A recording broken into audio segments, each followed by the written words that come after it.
Ya, kalau tadi kita sudah melihat kelasnya Bu Pipit ini menerangkan secara jelas bagaimana badai El Nino ya Pak ya.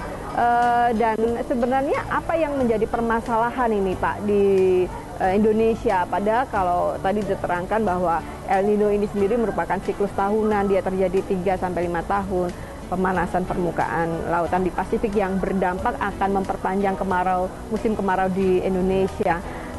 Itu kan sebenarnya ketika siklus terjadi, itu kan pasti pemerintah tahu. Tetapi yang terjadi adalah ya paling pemecahannya adalah dropping air bersih, tetapi tidak ada antisipasi. Bagaimana? Itu yang sedang kami rintis sebetulnya. Semestinya pertama ada early warning system pada saat akan terjadi kekeringan panjang. Jauh-jauh hari seperti yang terjadi di Jepang, kalau misalnya ada sesuatu itu ada early warning system panjang. Apalagi ini menyangkut masyarakat besar, masyarakat banyak. Maka semestinya dengan kemajuan teknik dan sistem informasi geografi, dengan sangat mudah pemerintah meminta kepada kami. Dalam tanda petik juga sebetulnya kami juga ingin sekali memberikan informasi kepada pemerintah bahwa ini akan terjadi kekeringan yang panjang karena adanya karena ada efek El Nino. Ada efek El Nino. Nah, tetapi sebetulnya ada juga hal lain. Kebetulan penelitian tadi yang saya sampaikan itu kami tim riset group penelitian geografi terapan sedang mengadakan penelitian tentang konservasi bekerja sama dengan kehutanan di Sumatera, tepatnya di Provinsi Jambi, di Kabupaten Bungo, dan terletak di Desa Lubuk Beringin. Desa Lubuk Beringin itu dari Provinsi Jambi, itu paling sudut itu Kabupaten Bungo, dan Kabupaten Bungo paling sudut yang langsung berbatasan dengan Taman Nasional Kerinci Sebelas adalah Desa Lubuk Beringin.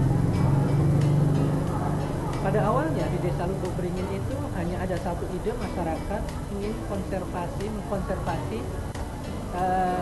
lubuk. Apa itu lubuk, Pak? Lubuk adalah bagian sungai yang terdalam yang banyak ikannya. Nah, masyarakat bersatu padu agar ikan itu bisa diambil setiap tahun atau tahun-tahun tertentu, ada waktu-waktu tertentu oleh seluruh masyarakat. Tidak hanya orang laki-laki saja yang bisa mancing atau bisa nyelam dan sebagainya. Maka disepakati ada yang disebut dengan lubuk larangan. Konsep lubuk larangan itu yang luar biasa menariknya. Ini sebagai kunci pembuka agar mereka bisa melestarikan lingkungan. Jadi agar ikannya sehat, maka sungainya harus sehat. Agar sungainya sehat, maka mereka harus menjaga lingkungan sekitarnya. Jadi mereka menjaga hutan. Dulu Taman Nasional Sebelas Kerinci yang dekat dengan desa penelitian kami ini, itu dulu dikelola oleh pemerintah dan dijaga oleh polisi hutan. Tapi mohon maaf, polisi hutan hanya bisa menjaga 8 jam, maka tetap terjadi illegal logging. Luar biasa.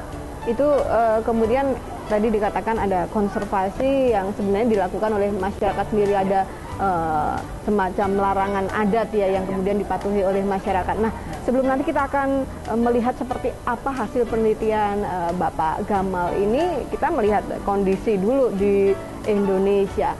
Sebenarnya bukan di Indonesia, kita sempitkan di Jawa Tengah. Seperti apa kondisi geografis di Jawa Tengah ini, Pak? Baik, akan lebih enak kalau kita langsung melihat di lapangan. Tidak jauh-jauh, berada di sekitar tempat kita kuliah, ada Waduk Lalung. Ada Waduk Lalung. Nah, itu Waduk Lalung itu kalau tidak salah selalu mengalami kekeringan ya ketika musim kemarau. Kita berarti langsung ke sana ini, Pak, untuk melihat kondisinya ya. Kita bagaimana kalau misalkan kita mengajak Bu Pipit nih, Pak? Iya, saya setuju karena Bu Pipit expertnya. Ya, beliau expert hidrologi dan sekarang sedang ambil S3-nya beliau di UGM, juga berkaitan tentang hidrologi karst. Jadi sangat tepat, bahkan beliau kemarin pergi ke Cina untuk pelatihan tentang hidrologi karst. Jadi beliau memang expertnya dan kita memang minta informasi dari Pak. Oke, baik. Langsung kita menuju ke Bu Pipit ya Pak ya.